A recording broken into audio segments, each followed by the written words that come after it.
Bonsoir.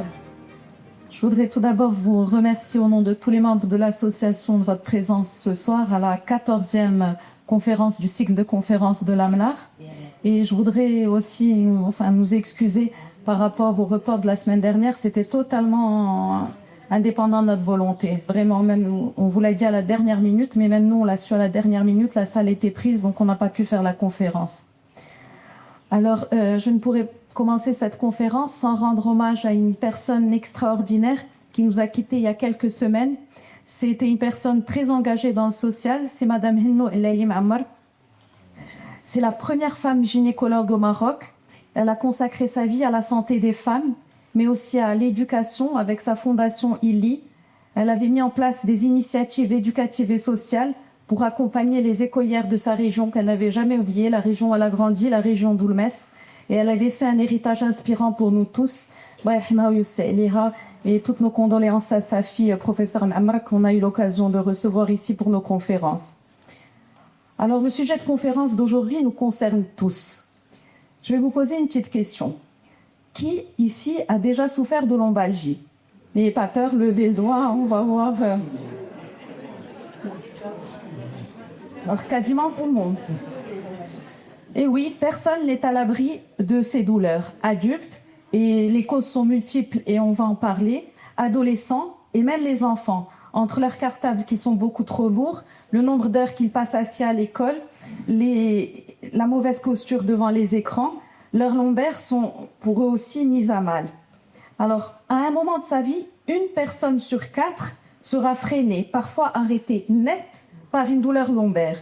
La lombalgie touche des millions de personnes dans le monde, tous âges confondus. Et pourtant, elle reste mal comprise.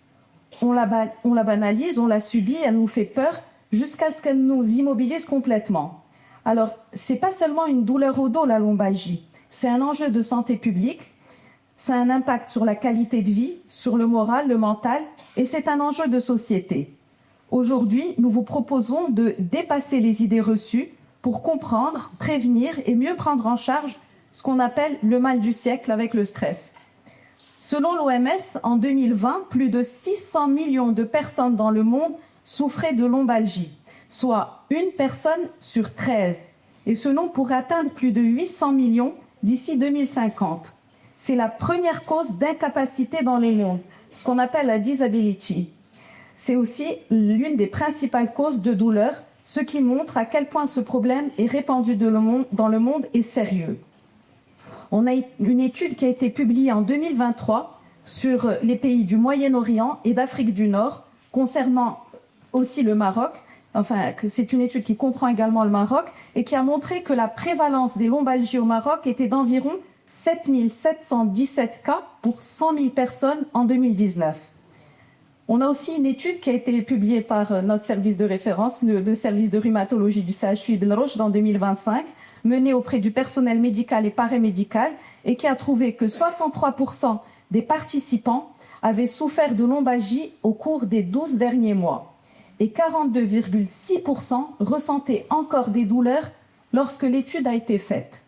36,6% des participants avaient connu plus de 3 épisodes douloureux annuels.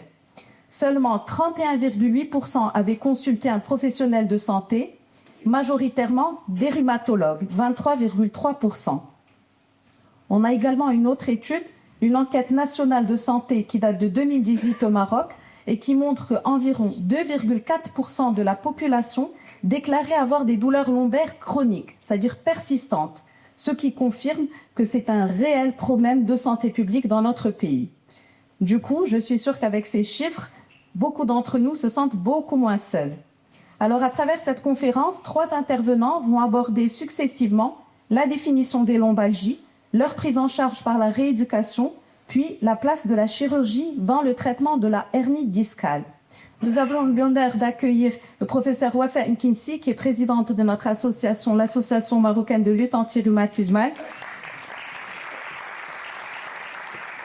Elle est experte dans le domaine, comme vous le savez, et elle va nous expliquer ce que regroupe le terme de lombalgie.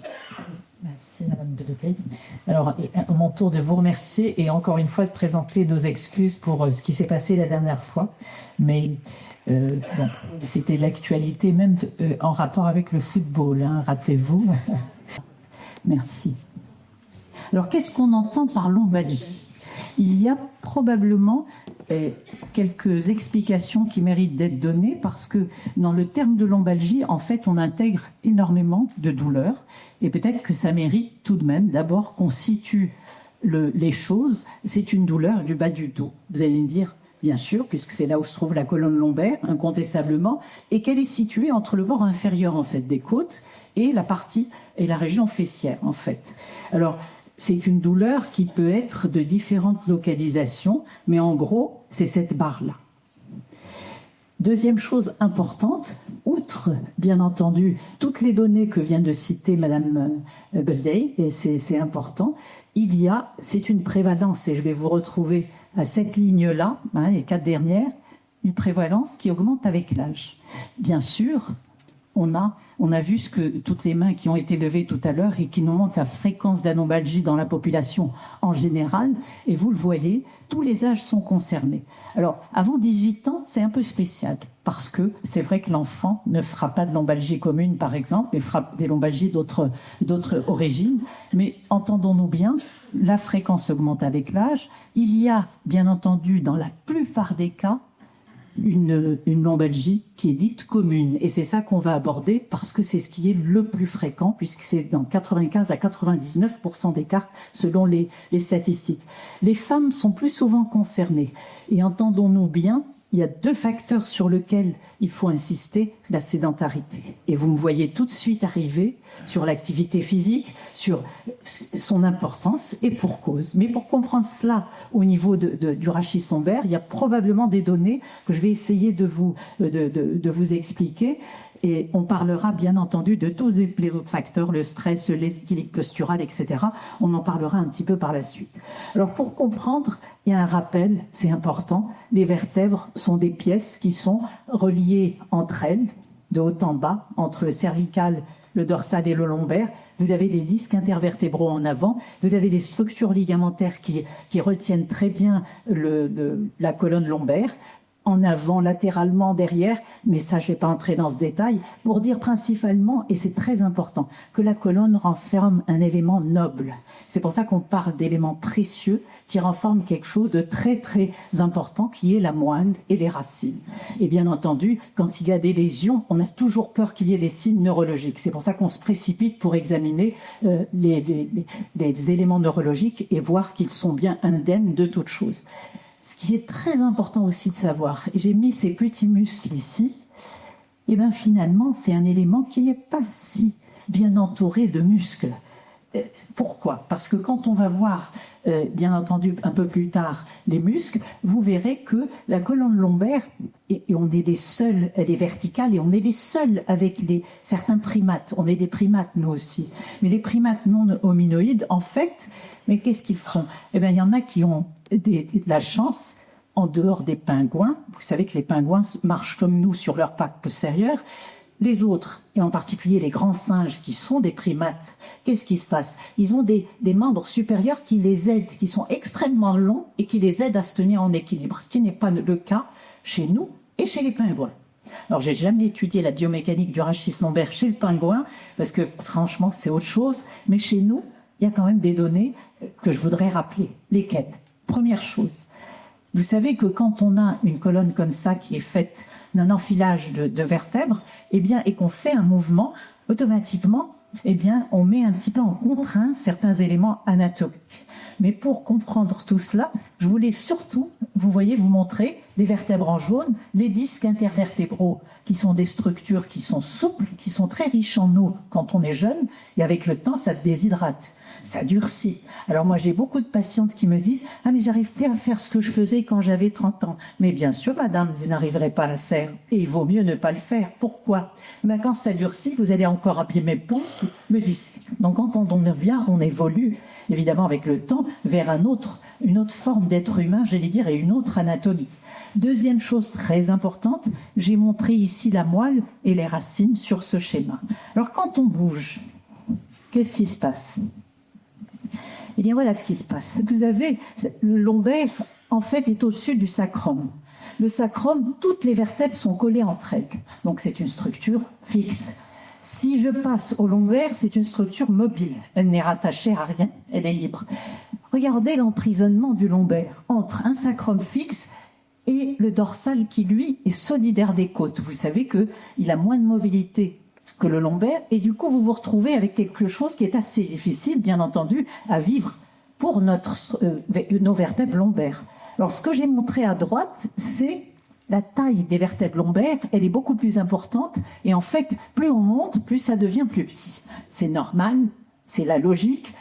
Plus les contraintes sont importantes, plus l'os se développe et c'est ce qui explique que ces vertèbres sont plus importantes en termes de taille que les autres. Le rôle du rachis lombaire, quand vous avez vu ce schéma, c'est quoi? C'est quelque part d'assurer un équilibre, une stabilité entre ce qu'il y a en haut et ce qu'il y a en bas.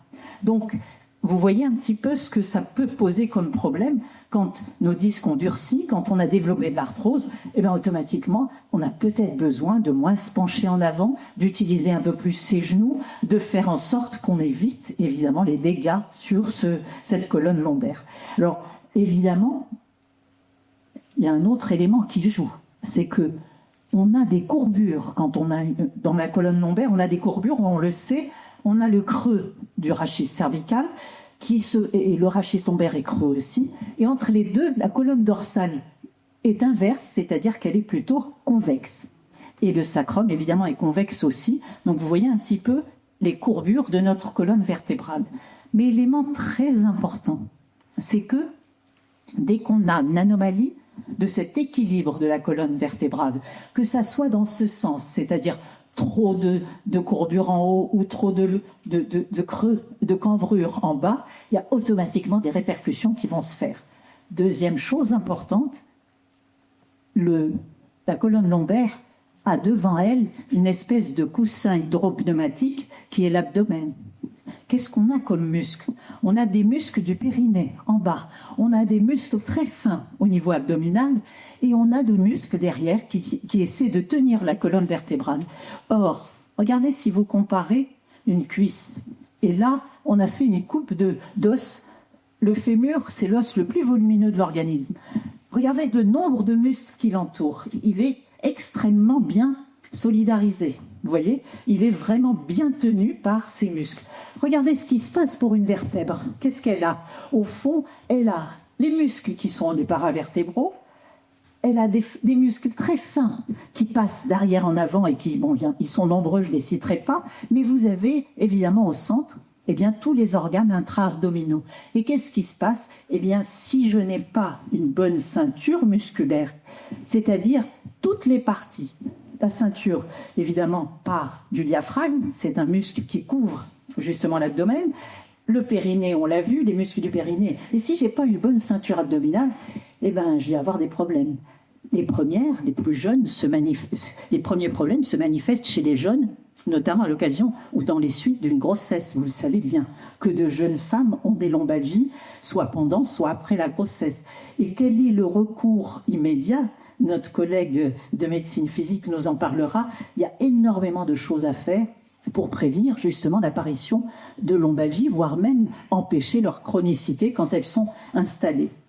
Alors, autre élément très important, les muscles ont aussi un rôle essentiel. Regardez, il y en a qui montent du bas jusqu'en haut et qui font qu'il y a encore un petit peu plus, j'allais dire, de rétention quand on fait nos mouvements. Mais notre colonne n'est pas une grue, c'est-à-dire que ça ne se plie pas. Donc ça se déroule plutôt, et de ce fait, attention à vos mouvements. Si le premier message que j'ai à donner, c'est d'abord cela. Attention à la défaillance des muscles, deuxième message important, et le travail, notamment en kiné, est important.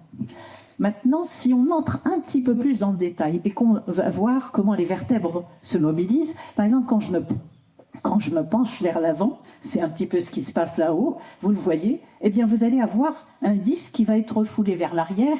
Il y a une tension maximale sur les structures postérieures du disque, c'est un noyau, du disque, c'est le blanc. Le vert, ce sont les fibres du disque, ce qu'on appelle l'anneau du disque.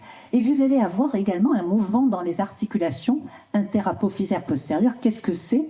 Ce sont des articulations qui permettent tout simplement l'articulation entre une vertèbre du bas et une vertèbre du dessus. Et donc, ce sont ces petites formations-là dont on aperçoit, vous voyez, l'articulation là-haut en bas, ou ici, vous voyez, c'est la facette de la vertèbre du dessus qui va s'articuler avec la facette de la vertèbre du bas, et ainsi de suite. Et donc, quand on bouge, eh bien, on met en contrainte toutes ces structures. Donc le disque, les ligaments, les articulations, et vous allez comprendre pourquoi ça donne certaines pathologies. Quand je m'étends, pareil. Quand je me tourne, également. Donc on a toute une série de mouvements qui, au fond, ne sont pas tellement à faire, j'allais dire, de façon fréquente, mais plutôt à adapter, évidemment, au cas par cas. Et c'est très important de le savoir. Alors, si...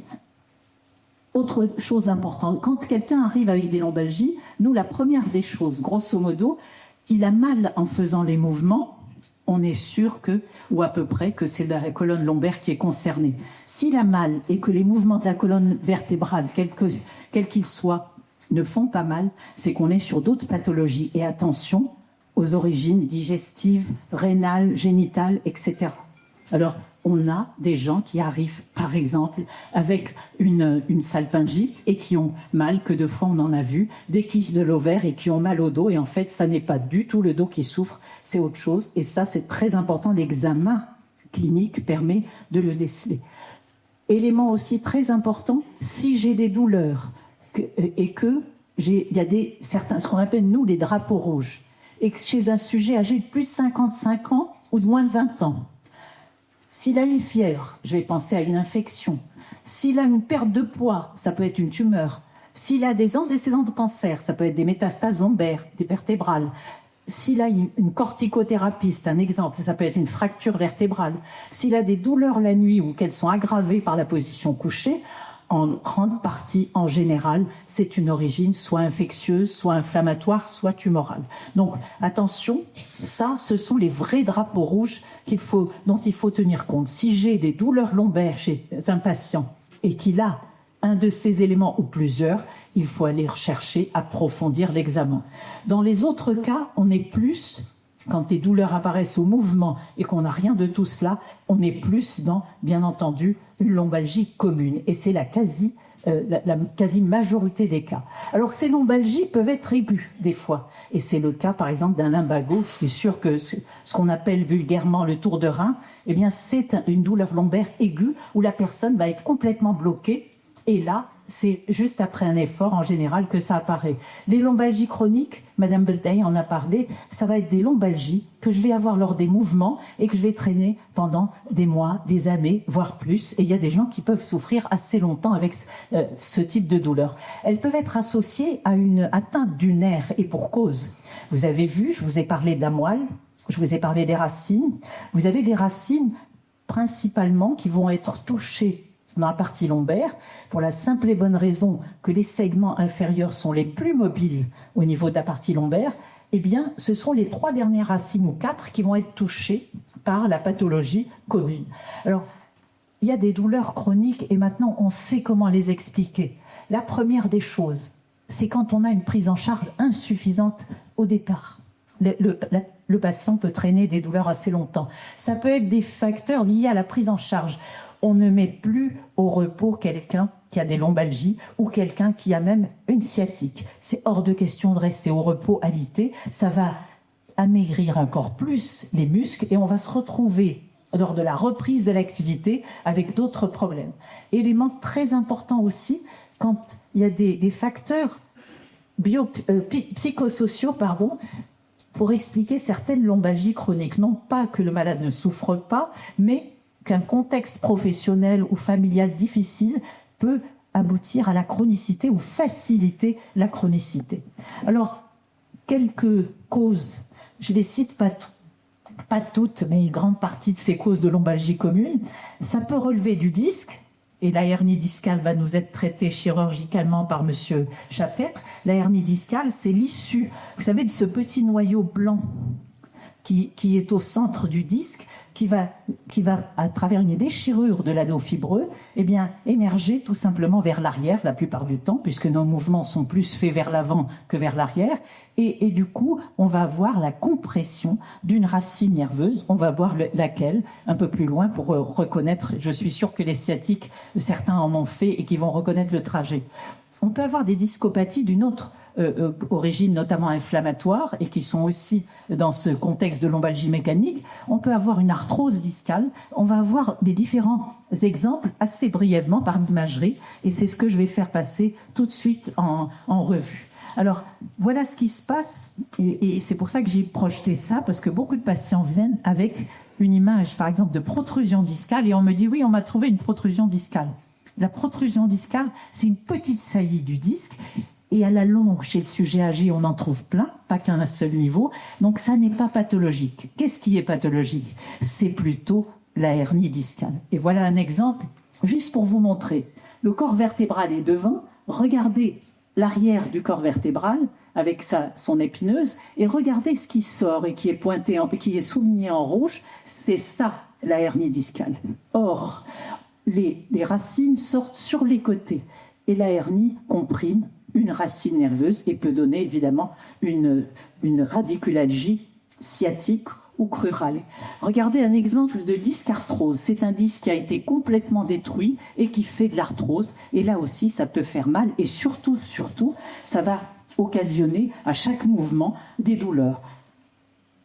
Autre exemple d'arthrose. Alors j'ai essayé de trouver quelque chose c'est l'arthrose des articulations interapophysaires postérieures.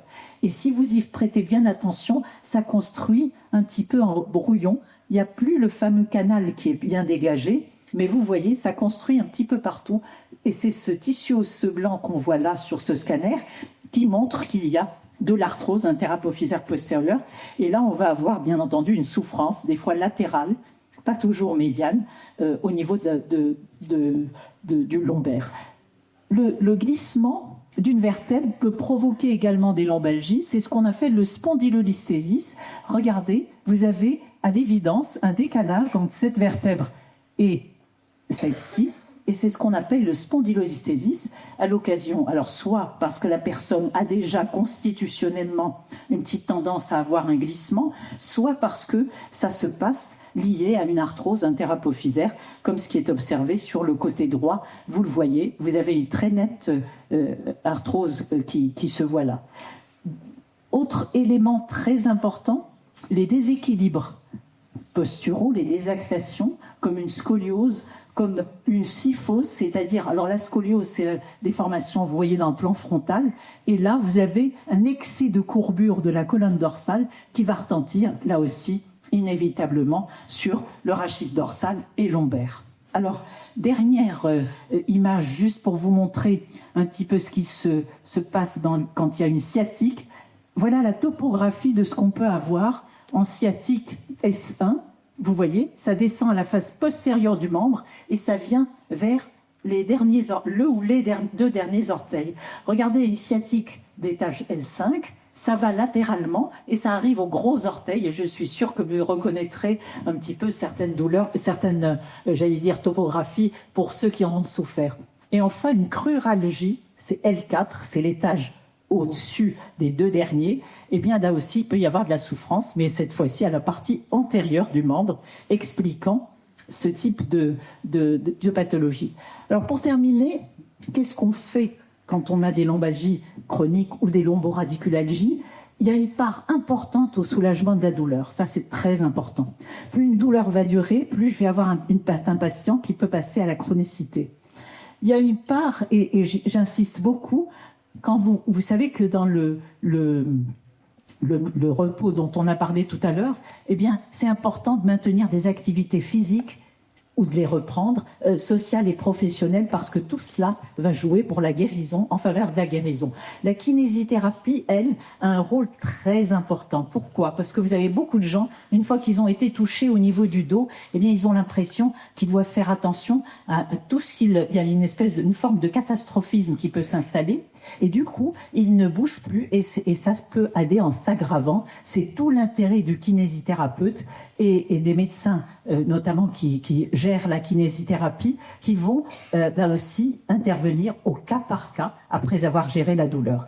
Alors je crois que j'en ai terminé avec ma définition et l'essentiel de ce que je voulais vous dire, mais je rappellerai les messages clés. Attention, on est sur une structure qui est extrêmement mobile, mais la mobilité fait aussi sa fragilité. On est dans une structure où il y a très peu de muscles, donc attention à travailler ceux dont on dispose parce qu'ils aident et ils permettent à beaucoup de gens de vivre sans trop de douleur. Et enfin, je vais passer la parole à Mme Belday qui va nous présenter la personne qui va nous parler Mme Asli en l'occurrence. Je vous remercie pour votre attention. Merci, professeur Nkinsi, pour votre présentation très enrichissante et très claire comme d'habitude. Je vous remercie. Alors, la rééducation est aujourd'hui reconnue quand la cause des lombalgies le justifie bien sûr comme l'un des piliers de la prise en charge, car elle va réduire la douleur, améliorer la fonction musculaire et la posture et surtout prévenir aussi les récidives. Une revue de 2025 de plusieurs études montre que les programmes d'exercice thérapeutiques permettent une amélioration significative de l'intensité de la douleur dans environ 83% des cas, ce qui n'est pas négligeable, avec une augmentation de la capacité fonctionnelle des patients par rapport à l'absence de traitement ou aux soins habituels.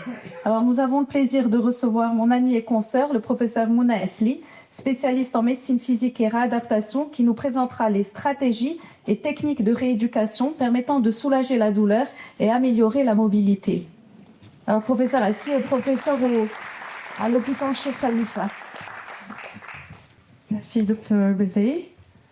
Donc, je tiens tout d'abord à remercier l'association de lutte de l'AMLAR, l'association d'AMLAR, et donc à leur tête, Madame la présidente, Madame le professeur Nkinsi, de m'avoir convié justement à co-animer cette session donc dédiée aux lombalgies communes. Et de par donc ma spécialité, je viens vous entretenir sur la place de la rééducation dans la prise en charge des lombalgies chroniques.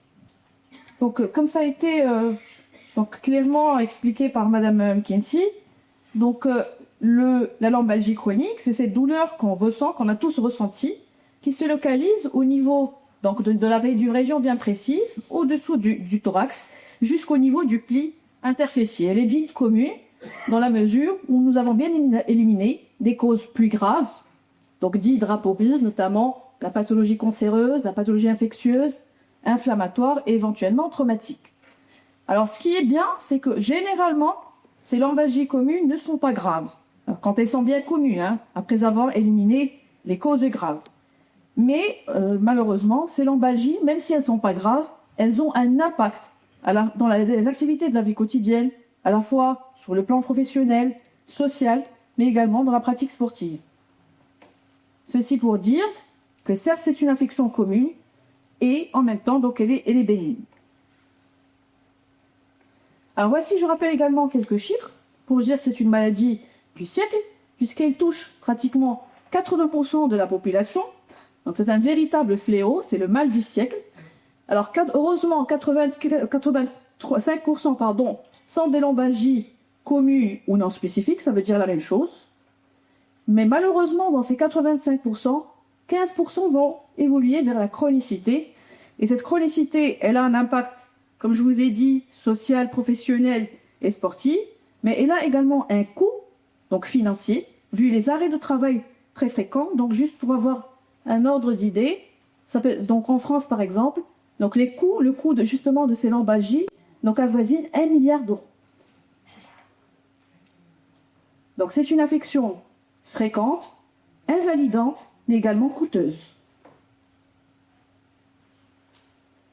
Alors, il existe plusieurs formes cliniques, donc ça a été bien expliqué précédemment. Ça peut être soit on peut être sujette à un épisode aigu, ce qu'on appelle le lumbago, donc être totalement bloqué du dos, ou être dans une forme dite récidivante, c'est-à-dire par exemple sur une année, donc le patient, la personne, va faire plusieurs épisodes de lumbago récidivants. Et troisième cas de figure, c'est qu'on peut être face à une lombalgie qui, elle, va se chroniciser, c'est-à-dire qu'elle va durer plus de 3 mois. Alors, il y a un autre groupe qui a été décrit tout récemment, c'est quand on est face à des lombalgies qui datent de moins de 3 mois, c'est-à-dire qui ne sont pas chroniques, mais qui s'accompagnent avec des facteurs de risque d'évolution vers la chronicité. Et très souvent, c'est lié à la personne, à son profil anxieux, dépressif par exemple. Alors c'est une infection, comme vous pouvez le voir, et d'évolution vraiment très très variable. Quelles en sont les causes? Je pense que ça a été clairement expliqué, donc je ne vais pas trop m'attarder. Alors vous avez des causes mécaniques, c'est-à-dire des lésions de l'une des structures donc précédemment citées. Mais pas uniquement. On peut avoir des lésions mécaniques de ces structures, mais dans plusieurs études, on a révélé qu'il y a également un dysfonctionnement de type, si vous voulez, fonctionnel. C'est un trouble du fonctionnement des muscles du dos paravertébraux. Donc pour m'expliquer, alors regardez ce qui se passe au niveau des muscles paravertébraux, donc les muscles du dos. Quand on est en position debout, ils sont totalement relâchés. C'est ce que vous avez ici, une courbe qui est plate. Alors quand on fléchit un tout petit peu, ces muscles se contractent. Et quand on fléchit, donc quand on est dans une flexion maximale, la position par exemple quand on veut ramasser quelque chose, ben regardez, normalement, ces muscles paravertébraux doivent être totalement détendus. D'accord? Pour permettre aux muscles abdominaux qui fléchissent pour faire donc amplement leur mouvement. Et quand on se redresse, ben, éventuellement, regardez, ces muscles se recontractent et on se retrouve en position debout. Ça, c'est chez une personne normale. Mais regardez là, quand on a quelqu'un qui souffre d'une lombalgie. Quand on est en position fléchie, donc la personne lombalgique, surtout chronique, quand elle se fléchit en avant, donc justement pour ramasser un objet. Alors regardez ce qui se passe. Au lieu que ces muscles-là donc, se relâchent, ils se contractent. Imaginez que les muscles du dos se contractent quand vous êtes fléchi. Donc il exerce une certaine résistance au mouvement. Et donc ça augmente la pression sur le dos derrière. On a l'impression qu'il y a quelque chose qui nous tire derrière et ça nous limite dans le mouvement de flexion. Un autre facteur justement de la chronicité qui est lié à la personne en elle-même, c'est-à-dire son profil, c'est-à-dire également sa façon de gérer la douleur. Alors nous avons deux situations possibles. Ou bien on a des lombalgies et on n'a pas peur, on prend des traitements et on continue notre activité et on en guérit. Ou alors, si on est une personne anxieuse, un peu hypochondriaque, très souvent le circuit qui est suivi, c'est celui-ci. On a des pensées catastrophiques, j'ai très mal, j'arrête de bouger, et progressivement, il s'y développe ce qu'on appelle la peur du mouvement ou la kinésiophobie. J'ai mal, je ne bouge plus, je reste au lit. Et par conséquent, tout doucement, il va y avoir un déconditionnement musculaire, c'est-à-dire les muscles vont perdre leur force, de leur contractilité. Et vous imaginez, alors je donne très souvent l'exemple d'un patient qui a eu un plâtre pendant 3 semaines, 3-4 semaines. À l'ablation du plâtre, vous avez le muscle qui s'amyotrophie, donc qui perd de son volume, mais également de sa force, et l'articulation devient instable. Il vous dit qu'elle se va là, par exemple. Et c'est le ressenti que nous avons, par exemple, quand on a un déconditionnement musculaire et une perte de la force musculaire, et éventuellement des lombaires. Et progressivement, va s'y installer une dépression, des peurs, etc. Et donc, on se retrouve dans un cercle vicieux de la douleur chronique.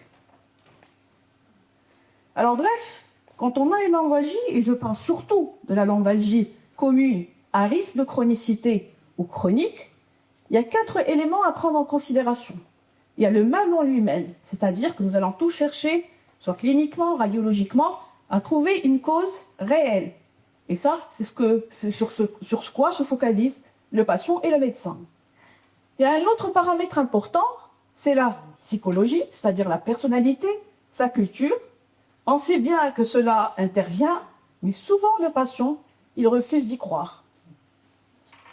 Alors et très souvent en consultation, quand on parle de lombalgie, facteur déclenchant, on voit le regard se larmoie, la patiente ou le patient commence à pleurer rapidement. Donc on sait que très souvent il y a un stress psychologique qui est associé, il peut être facteur de chronicité. Il y a également le facteur environnemental, la famille, la profession, c'est des choses sur lesquelles on est tous d'accord. Si vous avez été quelqu'un qui travaille dans la manutention ou qui a donc une charge particulière, donc là c'est également un facteur qui est important. Et puis, vous avez également ce qu'on appelle l'événementiel. C'est l'état psychique ou psychique du patient avec des traumatismes parfois anciens. Et là, c'est très souvent le plus grand oublié et qui fait que, c'est-à-dire la gestion de la douleur, très inquiet. Alors, si on a un terrain psychique ou psychique qui est un peu, si vous voulez, altéré, très souvent la perception de la douleur baisse et le seuil douloureux baisse. Pour le même stimulus douloureux, la perception est plus grande. Et à la langue, regardez ce qui s'installe, un déconditionnement total à l'effort. C'est-à-dire, physique, vous avez des faiblesses musculaires de tous les muscles qui ont été cités, les muscles du dos, les muscles donc abdominaux, mais également une désadaptation à l'effort avec une fatigabilité rapide, donc au moindre effort. Un déconditionnement également psychique, avec donc l'installation de cette peur de mouvement qui se pérennise. Et progressivement, ça fait le lieu d'anxiété et de la dépression. Et enfin, progressivement, on va vers le déconditionnement social, donc l'arrêt de travail, la perte d'emploi et progressivement l'isolement social. Et du coup, on se retrouve devant un handicap à la fois physique, psychique, mais également social. Alors, comment on aborde en médecine physique et de réadaptation un patient qui souffre de lombalgie, donc de mal de dos? La première des choses, c'est qu'on va essayer d'éviter les formes graves, le fameux drapeau rouge dont on a parlé. Mais également et surtout, c'est parce que là où agit surtout la rééducation, on va surtout rechercher les risques de chronicité. C'est-à-dire la personne, son profil, mais également le contexte social et le contexte professionnel qui vont faire perdurer donc cette lombalgie. Bien évidemment, on passe par l'interrogatoire, on va passer un certain nombre de questions donc aux patients, à la recherche donc de facteurs professionnels, de voir son profil, ses antécédents, voir les caractéristiques de la douleur, est-ce que c'est uniquement le dos ou alors ça descend au niveau de la jambe, quels sont les retentissements, quel est le retentissement que ceci implique, et on recherchera également les facteurs de chronicité. Il y a des tests qui sont très simples, des questionnaires, où on va voir surtout le retentissement de la douleur dans les activités de la vie quotidienne. Donc il y a des tests de dépistage qui sont très simples, donc qui vont nous donner une idée sur le profil évolutif justement de cette lombalgie. Alors pour l'examen clinique, on évaluera bien sûr la douleur, mais pas uniquement. On évaluera également la statique rachidienne, notamment la présence de la fameuse scoliose et la kyphose. Et il faut dire que actuellement on voit de plus en plus sur des rachis ostéoporotiques donc de l'installation de scoliose donc nouvelle chez les patientes donc âgées. On recherchera également les contractures musculaires, les fameux nœuds qui sont très souvent très très douloureux et qui peuvent également faire pérenniser la douleur. Alors on appréciera la mobilité du rachis lombaire, mais pas uniquement. On examinera aussi la hanche, le genou. Très souvent, c'est des patients qui sont raides au niveau de la hanche et au niveau du genou. Et cette raideur, si elle s'entretient ici au niveau de la hanche et au niveau du membre inférieur en globalité, bien évidemment, ça va se faire ressentir également sur le dos. Alors, on appréciera également les pieds.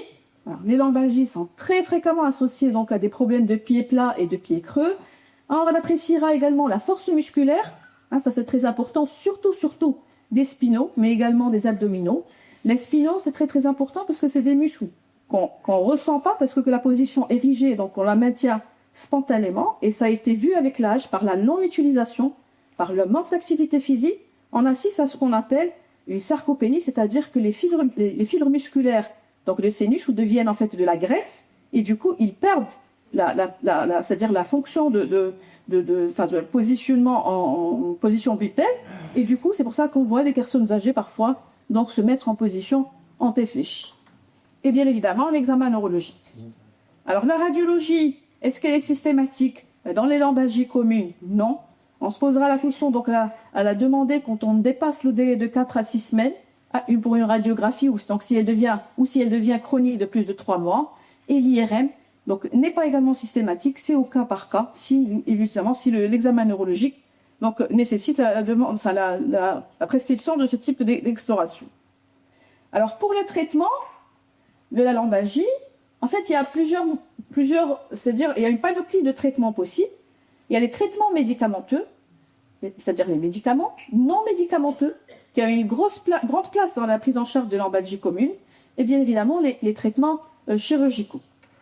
Alors moi, je passerai rapidement donc les traitements médicaux pour vous dire qu'il en existe plusieurs, ceux de première intention, ceux de deuxième intention. Alors vous avez les antalgiques, les anti-inflammatoires, les neurolaxants. Dans les formes les plus chroniques ou associées à des sciatalgies ou des douleurs férales, on peut donner des tréflons, donc d'un deuxième palier, notamment les antidépresseurs, les antiépileptiques. Très souvent, quand on les prescrit, les patients, parfois, ils sont un peu sur leur surpris. Alors, pour les traitements non médicamenteux. Alors, pour le traitement non médicamenteux, il y a l'appareillage, la fameuse ceinture lombaire, il y a la rééducation, il y a l'ostéopathie, il y a l'activité physique, il y a le soutien psychologique éventuellement, quand justement il y a une personnalité anxieuse ou un profil anxieux. Alors pour l'appareillage, ça c'est une question qui revient très souvent par rapport au port de la ceinture lombaire. Alors quand est-ce qu'il faut la porter? Donc la porter, déjà il existe deux types. Celles qui sont donc disponibles dans le commerce, ils sont donc avec un soutien latéral, ou de celles qui sont faites sur mesure. Alors les indications sont très claires. Les ceintures, il faut les porter quand on est bloqué du dos, c'est-à-dire quand on a un lumbago, et quand on est dans un tableau de lombalgie chronique, il faut les porter uniquement quand on a soit un accès, c'est-à-dire une phase de douleur très importante, ou quand on sera amené à faire des activités à risque. Et ça sera donc un port vraiment épisodique. Alors, la durée maximale de port continue. Je dis bien continue, c'est-à-dire par exemple dans la phase aiguë, ne doit pas dépasser les 2 à 3 semaines. C'est justement pour éviter que les muscles du dos ne dégénèrent. Alors, bien évidemment, même avec le port de la ceinture, il faut toujours associer des exercices de rééducation. C'est-à-dire, pas de repos strict. D'accord? Alors, un autre élément d'appareillage qui peut être parfois utile, c'est quand on a des problèmes de pieds plats ou des pieds creux. Si on ne corrige pas, si on ne soutient pas par des semelles, ça va justement, même si on traite la lombalgie en elle-même, sans corriger les problèmes de pied, ça va donc entraîner la persistance de la douleur. Ou alors, quand on a éventuellement une inégalité de longueur. Alors, deuxième volet de la prise en charge en rééducation, vous avez la rééducation proprement dite. Et là, donc, elle visera essentiellement la prise en charge de la douleur, on y reviendra, et surtout, pour moi, l'élément le plus important, ça, on peut le faire avec les médicaments à la rigueur, et ça, par contre, c'est très important, c'est-à-dire l'amélioration des performances musculaires, et j'y insiste, la mobilité articulaire, la stabilité vertébrale, et surtout développer, c'est-à-dire une autocapacité de s'autocorriger, de corriger sa posture dans les différentes positions, donc soit des activités de la vie quotidienne, ou quoique juste en étant devant son PC ou devant son téléphone. Alors, quels sont ces moyens? Vous avez d'abord l'éducation. Et l'éducation, ça se conçoit en atelier d'ergothérapie. Alors, c'est des ateliers, ça peut être très souvent en groupe, alors où on prend le temps d'expliquer ce qu'on vient de nous expliquer, les causes, les vertèbres, qu'est-ce qui peut être à l'origine de cette douleur dorsale. On insistera sur l'intérêt de la prévention du poids, du maintien de l'activité physique, et ça c'est très important, et surtout apprendre une gestuelle qui est très très importante, ce qu'on appelle le verrouillage lombaire. C'est-à-dire, lorsqu'on veut faire un mouvement, c'est comme si on fermait toute mobilité au niveau du dos, et on se penche justement en fléchissant les genoux. D'accord ? Alors, juste pour vous expliquer, regardez un peu les contraintes. Alors, si on se met dans cette position pour rattraper cet objet-là, c'est-à-dire le poids qui subit le dos est pratiquement de 25 kg. Alors, si on le fait en fléchissant, ça passe. Donc, la contrainte qui s'exerce sur le rachis passe à 5 kg. Donc, c'est pour dire, c'est-à-dire, comment on fait pour ramasser un objet à un impact. Donc, les contraintes qui s'exercent sur le dos donc dépendent de la posture donc adoptée.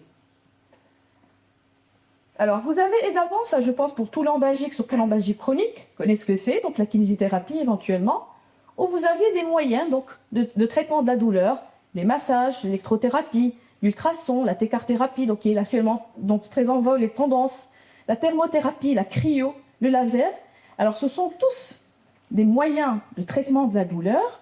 En fait, c'est différentes ondes. Vous avez les courants électriques, vous avez les ondes mécaniques, des ondes électromagnétiques, mais qui vont tous prodiguer juste une chaleur, quel que soit donc le moyen à utiliser. Et bien évidemment, cette chaleur, sur le coup et à court terme, elle ne va pas s'associer à un bénéfice antidouleur, mais qui en général, donc à court terme.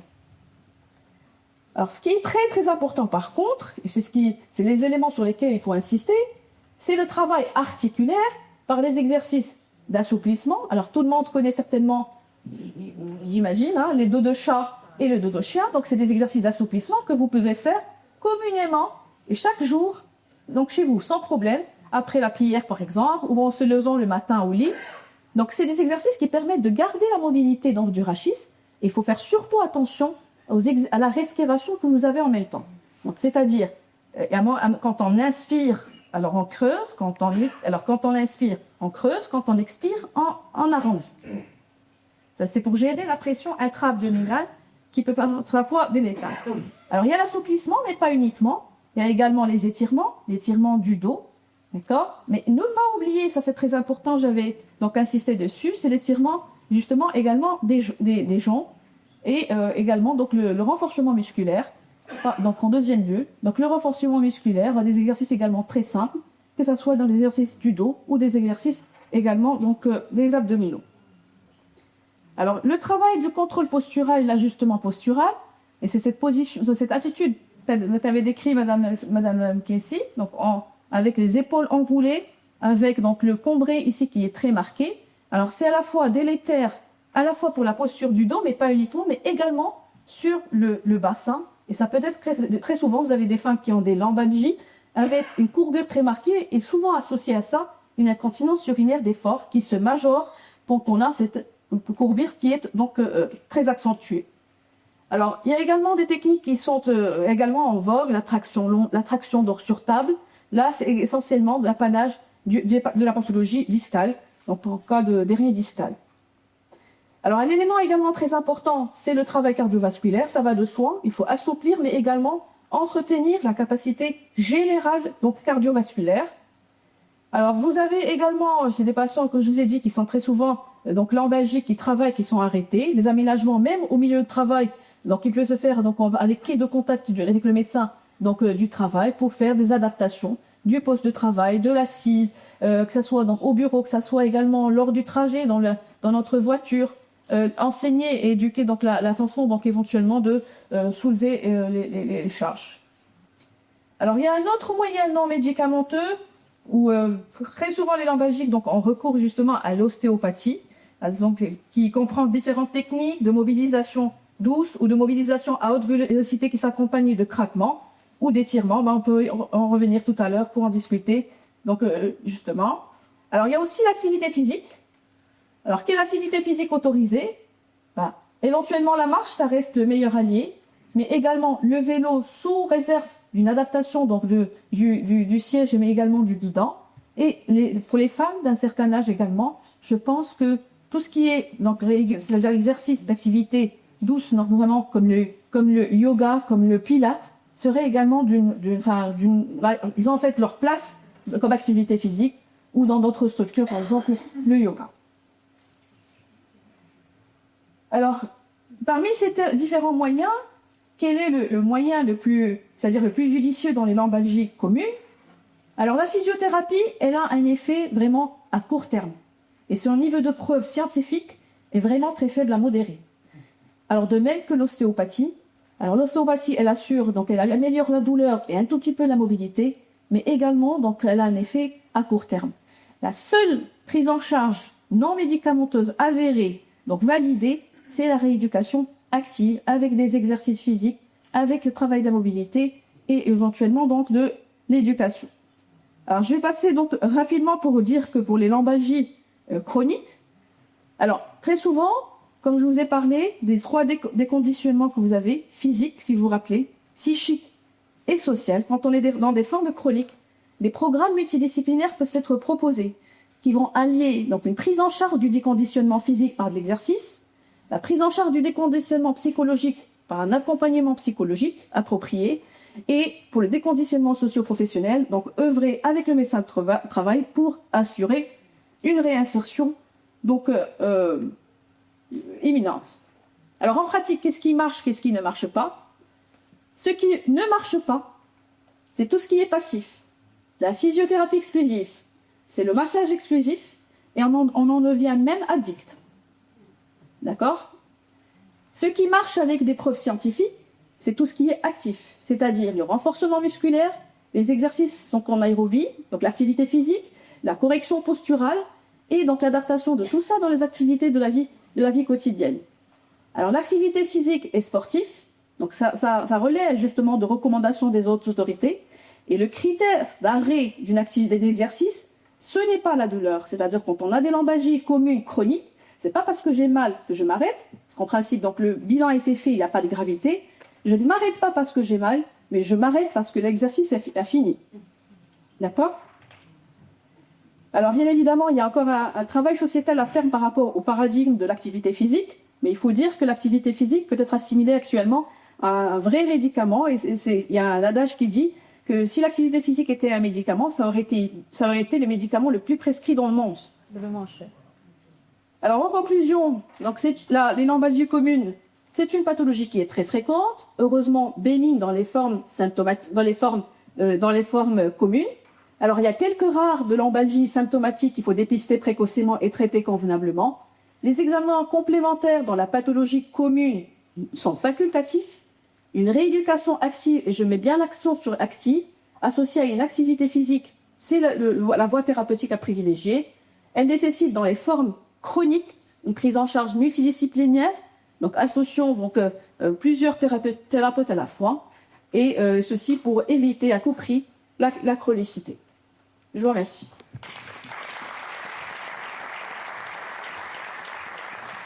Merci beaucoup, ma très chère amie, pour ta présentation captivante et tes précieux conseils. On retiendra que les massages, c'est très agréable, mais c'est pas ce qui marche le plus et que c'est ce qui est actif qui marche le plus. Donc, au rôle du patient est important. Alors, pour un exemple, Myriam, 35 ans, pendant un déménagement, elle lève une caisse, elle a une douleur fulgurante qui traverse le bas du dos et qui descend dans sa jambe.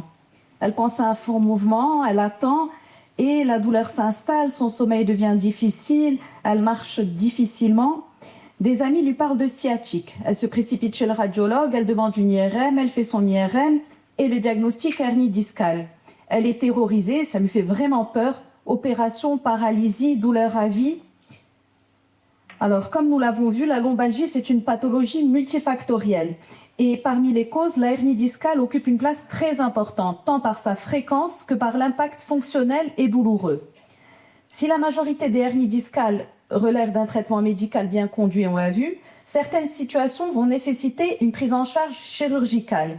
Alors, la question centrale n'est pas alors seulement s'il faut opérer, mais surtout quand et comment intervenir en tenant compte des indications précises, des bénéfices attendus et des risques potentiels pour le patient. Alors, revenons 100 ans en arrière. Nous sommes en 1934. À l'époque, on a un patient qui souffre d'une sciatique intense. Il n'a pas vraiment de diagnostic clair, il n'a pas de solution. Certains médecins vont lui parler de tumeurs, d'autres d'atteintes nerveuses inexpliquées. Et à Boston, on va avoir 2 médecins, Mixter, qui est neurochirurgien, et Barr, qui est neurologue, qui vont faire un lien révolutionnaire. La douleur ne vient pas du nerf lui-même, mais d'un disque qui appuie sur ce nerf. Et ça, on a souvent du mal à expliquer aux patients quand la douleur est sur la jambe, par exemple. Alors, pour la première fois, il retire cette hernie et le patient va mieux. Cette intervention marque la naissance de la chirurgie moderne de la hernie discale et le début d'une histoire qui continue encore aujourd'hui. Alors, on a le plaisir d'accueillir le docteur Shafek Aziz, neurochirurgien de renom, qui va donc nous présenter les indications actuelles de la chirurgie des hernies discales, des critères de décision, ainsi que les principales techniques chirurgicales qu'ils utilisent aujourd'hui.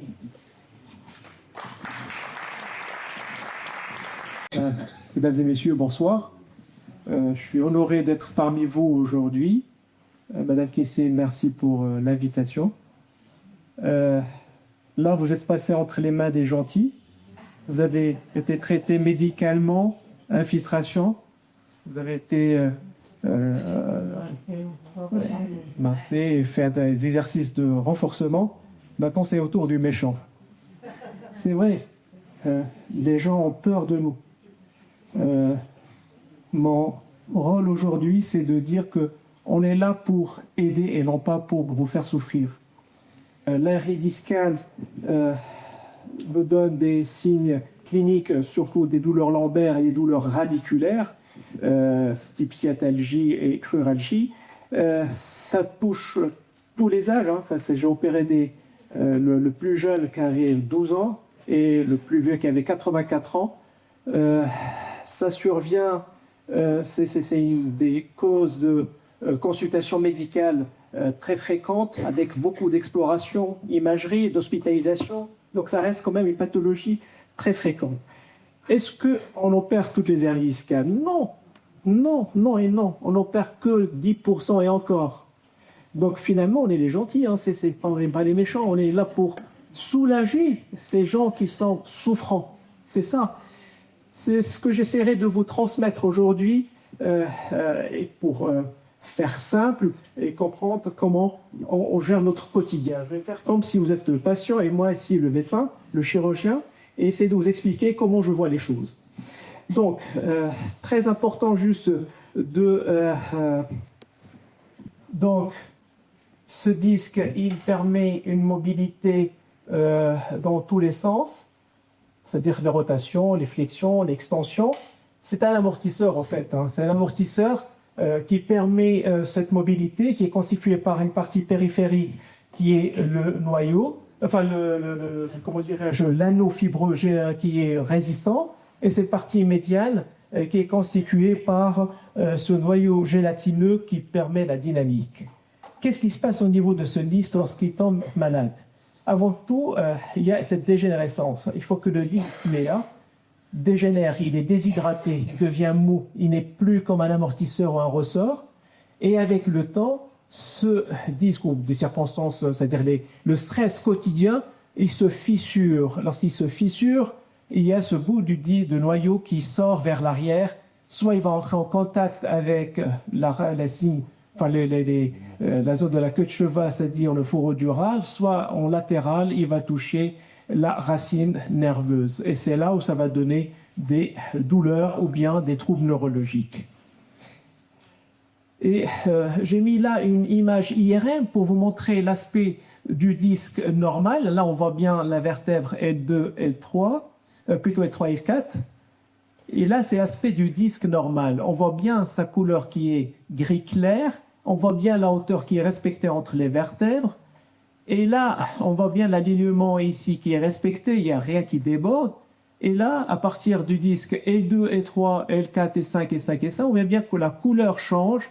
Et c'est ce qui constitue cette déshydratation ou dégénérescence du disque. Et qui donne le pincement entre les vertèbres qui est plus marqué au niveau de L5, L1. Et ce glissement de disque qui va vers l'arrière et qui touche les structures nobles ou nerveuses. Alors, cette hernie discale, est-ce qu'il faut l'opérer? Non. On envisage la chirurgie qu'en dernier recours et dans certains cas d'urgence. C'est toujours un traitement médical antalgique, anti-inflammatoire, infiltration, physiothérapie. Quand on dit vocaux, effectivement, c'est pas de salité de rester cloué au pied pendant un mois. Non, c'est juste un repos par rapport à toute activité physique, sportive ou de démarche administrative et tout. La question qui se pose actuellement, c'est quand opérer? On va prendre chaque chose. On prend les douleurs et on prend les troubles neurologiques. Pour la douleur lombaire. Est-ce qu'on opère les douleurs lombaires avec une imagerie d'une hernie discale? Non. Même si le patient il est hyperalgique, même si le patient, dernier recours, il n'y a rien, on n'opère pas la hernie discale. Par contre, on peut dire on opère le disque. C'est-à-dire, parce que là, on ne parle que de la hernie, on va aller enlever le fragment qui déborde, on n'aura jamais un bon résultat. C'est là où il faut passer à parler de soit fixer cette articulation, c'est-à-dire mettre une fusion, ou bien une prothèse discale. C'est pour ça, si je me limite à la chirurgie de la hernie discale, pour les douleurs lombaires, il ne faut pas les opérer, c'est un mauvais résultat. Donc c'est une autre discussion. On opère les douleurs radiculaires, c'est-à-dire les douleurs sciatiques ou sciatalgie ou des cruralgies. Dans quelles circonstances? Lorsque on est dans la phase aiguë, c'est-à-dire douleur hyperalgique. On a un patient qui se tord de douleur, qui est vraiment, qui vient en cri, rien ne marche. On fait les perfusions comment dirais-je, d'anti-inflammatoires, antalgiques, morphiniques, ça ne marche pas. Ça, on peut les opérer, mais attention, il y a tout à l'heure ma collègue qui a soulevé cet état émotionnel qui accompagne la douleur. Il m'est arrivé de voir des patients qui rentrent au cabinet avec des douleurs importantes et des cris partout, et il suffit juste de bien les prendre en charge, de discuter avec eux, les mettre vraiment en confiance, et on finit par voir que la composante émotionnelle et multiplie par vraiment un chiffre très important le perçu de la douleur. Donc, des douleurs hyperalgiques à la phase aiguë, je peux dire qu'on n'opère même pas 1%.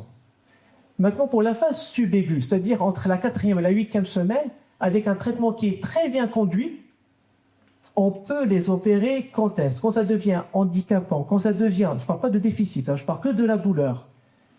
Et rien ne passe, il a été infiltré, il est là, il n'est pas souffrant de façon hyperalgique, mais c'est quelqu'un qui ne peut pas assurer ses besoins quotidiens, il n'arrive pas à bouger, ça craint. Oui, on peut opérer ces patients-là. À la phase chronique, lorsqu'on arrive au 3e mois de souffrance, il y a la douleur, c'est pas très intense, mais elle est là. Là, je pense qu'il faut discuter la chirurgie parce que on a une phase où la souffrance de la racine, c'est-à-dire on passe à la radiculopathie, c'est-à-dire c'est plus la compression qui est le problème, c'est que le nerf va s'abîmer et même si la hernie régresse, on continue à avoir des douleurs type brûlure et ça, c'est pas vraiment, comment dirais-je, c'est très handicapant. Donc, à un certain moment, il y a un débat où il faut qu'on discute avec nos collègues rhumatologues et médecins physiques pour qu'on passe à la chirurgie quand ça traîne. Donc, bien sûr, on opère lorsqu'il y a une bonne corrélation radiologique et clinique. Maintenant, lorsqu'il y a un déficit, je parlais que on opère lorsqu'il y a un problème de douleur, le déficit. Alors, je parle en premier des douleurs, des troubles sensitifs. C'est quoi? Le fourmillement, engourdissement, il faut saisir avec un œil. Est-ce qu'il faut les opérer lorsqu'on a ça? Non, c'est pas du systématique, pas du tout. On opère lorsqu'il y a un déficit moteur. Et encore, soit le patient vient d'emblée avec un pied tombant, c'est-à-dire trouve la dorsiflexion, oui, il faut l'opérer peut-être en urgence lorsqu'il est complet. Par contre, lorsqu'on a un déficit qui est partiel, qui n'est pas vraiment profond, l'expérience a montré qu'on finit par récupérer avec un traitement médical, rééducation, et dans 90% des cas, on ne les opère pas. Donc, déficit moteur, aussi, il faut faire attention. Maintenant, à l'examen, on trouve certains collègues disent « Ah, il y a une abolition du réflexe achillaire, rotulien, il faut les opérer parce que ça risque de le faire. » Non, ce n'est pas une indication du tout. La seule indication urgente et qui est impérative, et que c'est vraiment un fléau social lorsqu'on a syndrome queue de cheval, c'est-à-dire que les structures qui descendent au niveau du canal sont altérées, c'est-à-dire on a un déficit moteur, on a des troubles sphinctériens, on a des douleurs bilatérales, ça c'est une indication pour opérer en urgence. C'est catastrophique lorsqu'on les opère avec déjà des troubles sphinctériens et des pauvres qui ne récupèrent pas. Donc, récapitulant, on opère lorsque la douleur elle est vraiment, traînante, avec vraiment des conditions, et lorsqu'on a un déficit moteur important. Maintenant, comment on les opère? Le principe, c'est quoi? C'est d'enlever ce fragment de 10 et préserver les structures qui sont autour. On vous a parlé tout à l'heure de la chaîne musculaire. La chaîne musculaire qui est là. Et ces muscles-là, c'est-à-dire si on passe de travers, ce n'est pas un problème. Mais les attaches de ces muscles au niveau des apophyses transverses et au niveau des épineuses, ça reste important pour la dynamique de la région. Nous, de principe, il faut qu'on aille vers cette zone, c'est-à-dire le disque est là, on rentre dans cet orifice-là, tout en préservant les articulaires qui sont là, et préserver aussi les lames qui sont là et les épineuses pour garder la bonne dynamique de la zone. Et ça, on peut le faire grâce à la dissectomie, la microdissectomie lombaire. Moi, c'est un cas de patient que j'ai opéré il y a 15 jours. C'est hernie discale qui est entre L5 et S1. Le patient, on l'installe en position génupectorale, que vous voyez là. Enfin, on voit bien la souffrance ici. À ce niveau-là, c'est-à-dire qu'il a essayé d'un traitement traditionnel, c'est que les plantes qu'ils mettent là pour soulager la douleur, donc tellement la douleur était importante. Ce patient-là, il avait une hypoesthésie au niveau de l'hémifèse gauche avec un déficit de la flexion plantaire. Là, c'est une scopie qu'on utilise qui permet de repérer l'espace exact. Là, c'est là l'image, on a L5 et 5 qui est là, et là, c'est le repère pour savoir où inciser. Alors là, c'est le repère, c'est-à-dire les pointillés qui correspondent aux épineuses. Là, c'est le point de repère, donc on est en regard entre L5 et S1, et l'incision est de mettre là, entre les deux traits là, et fait 2 cm. En fait, on peut se limiter à 1 cm, mais là, comme le patient il est un peu fort, il y a assez de graisse, donc on met 2 cm. Le principe, c'est de faire rentrer ce spéculum. Il y a plusieurs techniques, il y a des cylindres et tout. Là, moi, j'utilise ce petit écarteur avec un crochet. Là, il fait même pas 1 cm. Là, c'est l'incision. On rentre après de travers, là. Là, c'est une vue microscopique. Ce qu'on a là, je refais l'image. Vraiment, là, on n'est même pas moins de 1 cm. Voilà. Là, c'est la lame de L5. Et là, oh là là.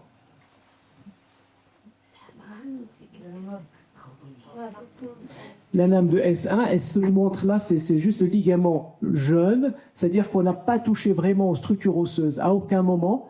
Et là, cette vue-là, on écarte le muscle qui est vers là et on est au fond. Et là, on passe à l'image suivante. On est en train de disséquer, c'est-à-dire son voie là, c'est la racine nerveuse. Là, c'est le fourreau dural. On est en train de disséquer ici le disque, enfin la hernie discale, avec une spatule. Puis après, on va utiliser un petit crochet qui passe sous la racine pour pouvoir libérer la structure nerveuse. De façon, vraiment, ça ne dure pas longtemps. Là, on va voir le crochet qui passe là. Tout en sachant, là, on travaille sur le fond, c'est moins d'1 centimètre. Pour dire qu'on n'est pas délabrant du tout. Et là, on utilise une pince à 10. Après, on va voir libérer tout le fragment. On va voir sortir là avec la pince. Voilà, tout doucement. Là, on a eu de la chance, on a eu tout en même temps. Voilà, c'est parti. Et la racine est libre, et tout est libre. Là, on voit bien, il ne reste plus rien. On peut utiliser un curetage de l'espace pour pouvoir libérer. Et là, on voit bien tout ce fragment, la souffrance qu'il a fait. Donc finalement, on n'est pas les méchants, on a soulagé ce patient. Il y a d'autres techniques, ce qu'on appelle les dissectomies classiques, c'est-à-dire on fait des incisions un peu plus grandes, on fait des laminectomies, mais leur indication reste limitée lorsqu'on a des hernies discales qui sont calcifiées, récidivantes, ou bien sur un canal lombaire qui est étroit. Maintenant, il y a d'autres techniques. Vous allez entendre parler, en fait, de recherche, là, lorsque vous avez été, on vous a proposé ça, c'est une dissectomie percutanée et nucléolyse. Au fait, le principe, c'est pas d'aller enlever la hernie, c'est d'agir sur le disque de façon mécanique ou chimique ou par laser. C'est pour diminuer la pression au niveau du disque. C'est-à-dire, on fait rentrer un trocar, on fait un petit forage, ça donne vraiment une liberté et la hernie recule vers l'arrière. Soit on fait avec laser en chauffant ou la radiofréquence. Avant, il y avait la patavérine en injectable et ça a été abandonné vu les risques, les risques toxiques. Donc ces techniques restent très controversées, sont limitées à certains centres, c'est pas reproductible partout, donc je ne vais pas trop rentrer dans les détails là-dessus. Donc voilà, j'étais un peu vraiment, cette présentation a été perturbée par ce qui est technologique, mais au fond de la chose, je voulais transmettre une chose. On est là au dernier recours, vraiment au dernier recours, mais pas une fois les dégâts sont installés. On est là pour sauver cette racine nerveuse, oui, mais à un certain moment, même si on enlève, il y a cette neuropathie qui reste et ça vraiment, c'est désagréable. Donc le bon résultat chirurgical commence toujours par la bonne indication et je vous remercie. Merci beaucoup, Dr Shafet Aziz, pour vos explications. C'est un vrai honneur de vous avoir ce soir. Alors, retenir que la lombalgie, c'est pas une maladie en soi, c'est un symptôme, et professeur McKinsey nous l'a bien montré. Distinguer une lombalgie d'origine commune, le plus souvent mécanique et bénigne, heureusement, d'une lombalgie symptomatique qui peut révéler une pathologie sous-jacente et un problème plus grave. L'interrogatoire et l'examen clinique sont essentiels et peuvent parfois suffire pour orienter le traitement sans examen complémentaire. Alors n'allez pas dire à votre médecin, j'ai besoin d'une IRM, il sait ce qu'il fait. L'examen clinique, professeur McKinsey a beaucoup insisté dessus, est très important. La rééducation a un rôle essentiel dans la prise en charge. Ce qui est actif, retenir toujours que ce qui est actif est le plus bénéfique. Le traitement médical, professeur McKinsey et professeur Asli sont revenus dessus. Quand on vous parle d'antiépileptiques ou d'antidépresseurs, n'ayez pas peur. Posez la question au médecin, mais ne lui dites pas, mais je suis pas déprimée, mais c'est parce que ça agit sur ce type de douleur quand il y a des douleurs neuropathiques. Gardez à l'esprit que la chirurgie n'est pas automatique en cas de hernie discale et Dr Shafik nous a bien éclairé sur les indications de la chirurgie. Alors, on va passer aux questions. Pas de questions, tout est bien clair. Oui.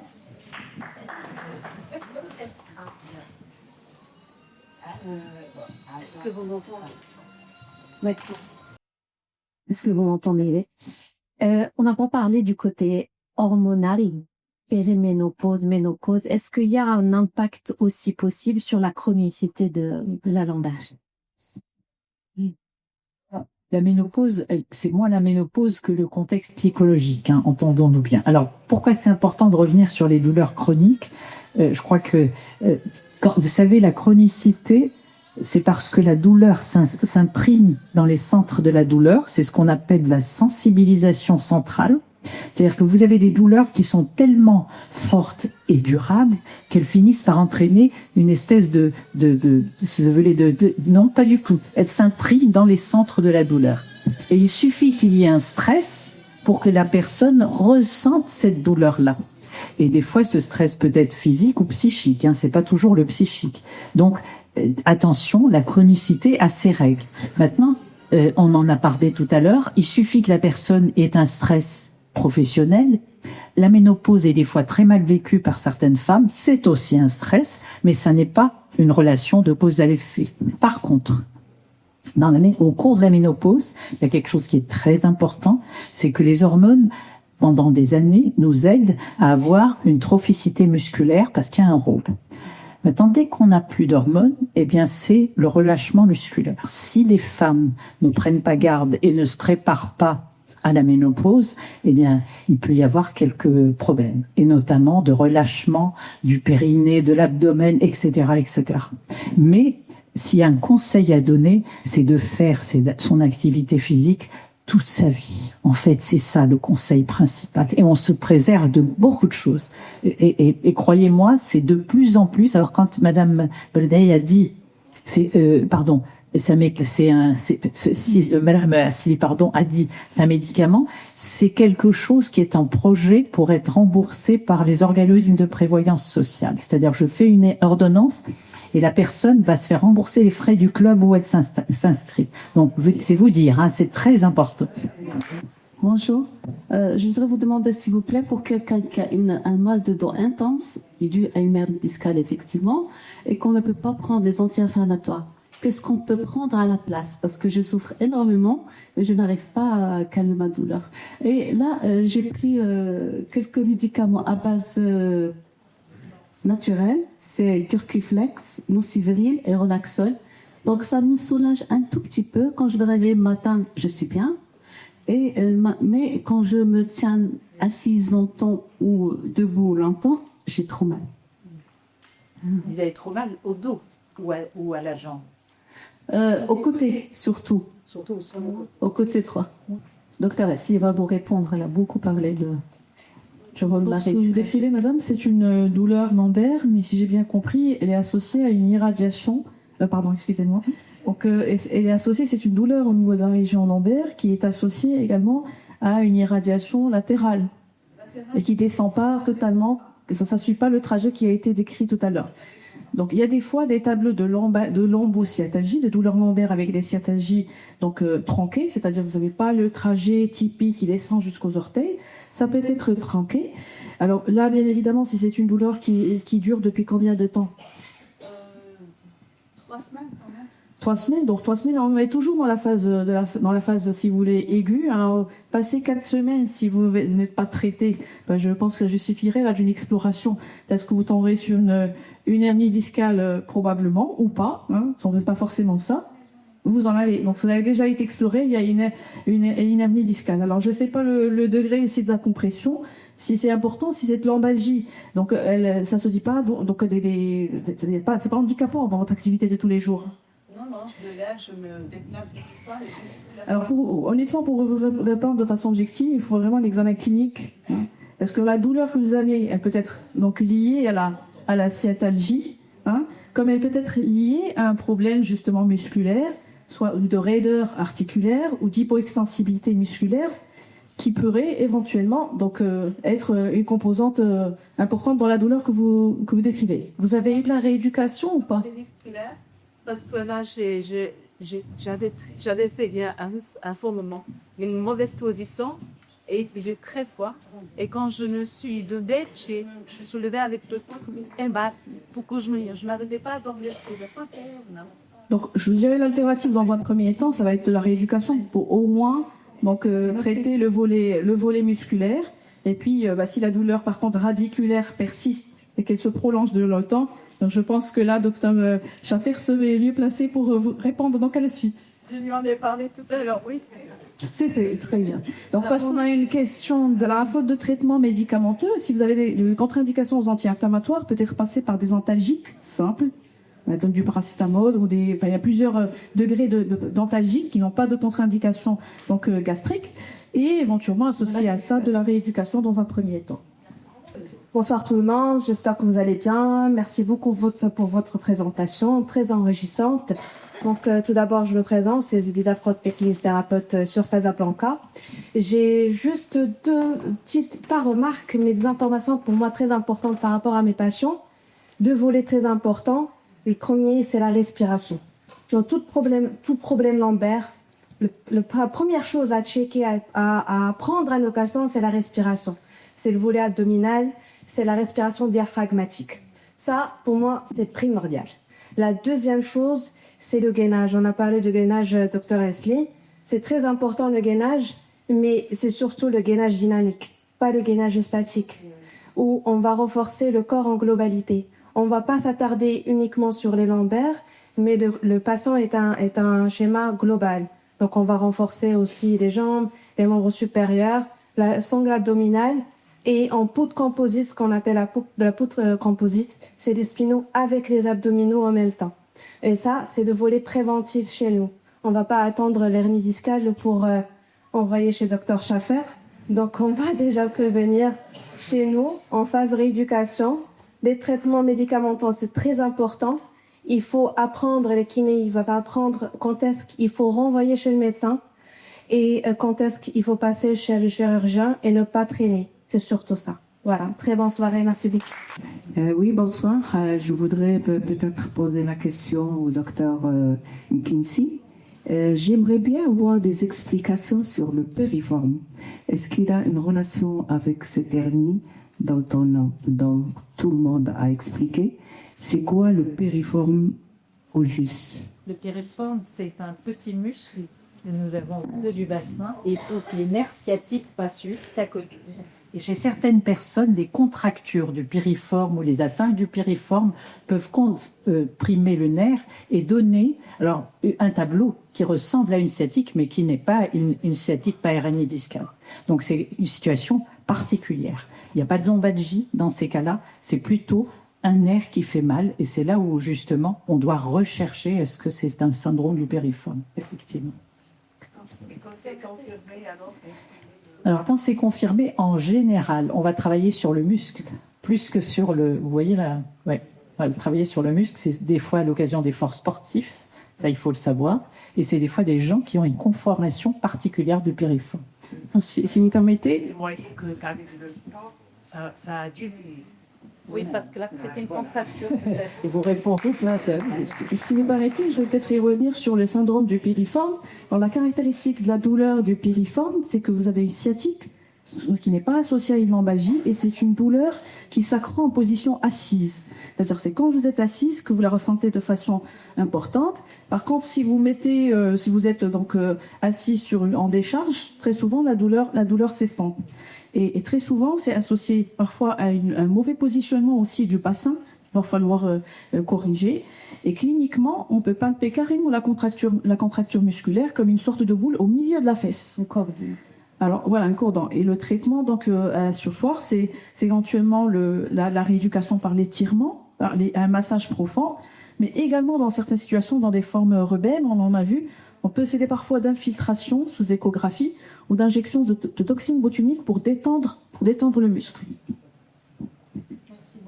Merci beaucoup, Dr. Asli, pour les éclaircissements. Je pense qu'il y a d'autres questions. Merci beaucoup à tous les conférenciers. C'était très captivant parce que tous on souffre de lombalgie. Mais je voudrais poser une question au niveau des patchs. Parce que souvent on s'auto-médicamente. Donc, est-ce que ça a un bienfait? Est-ce que ça n'a pas de bienfait? Et je voudrais aussi poser une question sur le décalement des vertèbres. Est-ce que c'est irréversible ou bien est-ce qu'avec le sport, ça peut revenir à sa place? Merci beaucoup. Excusez-moi, je parlais des patchs. Madame, pris les patchs les dentiers respiratoires, c'est dont vous parlez? La chauffeur. Non, pas les patchs. Non, vous parlez des patchs avec anti-inflammatoires, c'est une action purement locale, en fait. Et des fois, alors, c'est assez complexe. Alors, les lombalgies, c'est un chapitre très, très vaste. Chez nous, c'est vraiment, parce qu'il y a des aspects qu'on ne peut pas aborder comme ça, mais il faut le savoir. Quand j'ai mal au lombaire, c'est vrai au lombaire, je peux avoir une sciatique, mes muscles se contractent parce que j'ai mal, donc des fois, nous, on doit faire un petit peu, si vous voulez, quand on examine nos patients, il faut qu'on voit qu'est-ce qui se passe au niveau musculaire. Et donc, on a besoin vraiment de voir l'état des muscles, ce qu'on appelle les muscles paravertébraux, en fait, pour parler global. Et vous avez besoin aussi de voir est-ce que c'est pas cette zone-là qui s'ouvre. Donc, un patch que vous allez mettre à base d'anti-inflammatoires sur les muscles, ça peut vous aider peut-être à lever la contracture. Mais franchement, pour que ça aille en profondeur sur la hernie, etc., non. Et c'est pour ça que l'effet, peut-être, chez vous, est lié au fait qu'il y a une contracture associée, probablement. Et par rapport à pardon. Alors, ce que vous appelez le glissement, c'est ça? Le spondyloesthésis, c'est ce qu'on appelle, nous, le spondyloesthésis. Alors, en règle générale, on a des degrés de spondyloesthésis. Nous avons les premiers, deuxième, troisième degrés. Il y a des mesures, etc. précises, mais je ne vais pas entrer dans ce détail. Et en règle générale, les spondyloesthésis de premier degré, on n'y touche pas. C'est après, et on surveille, bien entendu. Alors, il y a pas mal de choses à faire. Il y a de la contention par des ceintures, il y a de la rééducation, justement, qui est faite dans ce cadre-là, etc. Mais et quand vous avez un spondyloesthésis qui est plus important, là, c'est vrai que le chirurgien peut intervenir et peut-être que monsieur Schaffer peut dire son mot sur la chirurgie du spondyloesthésis. Alors, spondyloesthésis, c'est un glissement de vertèbres. Il peut donner des douleurs lombaires. Et quand le glissement est plus important, il peut donner des douleurs radiculaires. Ça irradie vraiment. Enfin, lorsqu'on arrive à un stade où ça devient handicapant ou bien ça devient sur le plan électroneuromuogramme des souffrances et des pertes axonales, il faut qu'on les opère. Et on les opère, c'est comment on fait? C'est-à-dire, le grade 1, on n'opère pas. À partir de grade 2, grade 3, grade 4, bien sûr, c'est un glissement complètement vers l'avant. On les opère comment? C'est qu'on va intercaler, c'est-à-dire les deux vertèbres, lorsqu'elles glissent, elles se frottent entre elles. Donc on les espace, on les écarte. En les écartant, on met une cage entre les deux vertèbres, et puis avec un système de vis qu'on met entre la vertèbre qui est, en général, on prend une vertèbre qui est au-dessus du spondyloesthésis et les deux vertèbres concernées, on met des lis et ça, avec un rappel de vis, on fait remettre. Jamais on obtient, c'est-à-dire à grade 2, on peut obtenir un alignement, mais à partir de grade 3, grade 4, on n'obtient pas d'alignement, mais on réduit et c'est-à-dire on bloque la région. Merci pour vos belles conférences. S'il vous plaît, est-ce qu'une hernie discale peut donner des douleurs de hanche à l'immobilisation au bout de quelques heures, 4-5 heures d'imposition couchée? Est-ce que c'est un signe clinique de l'hernie discale?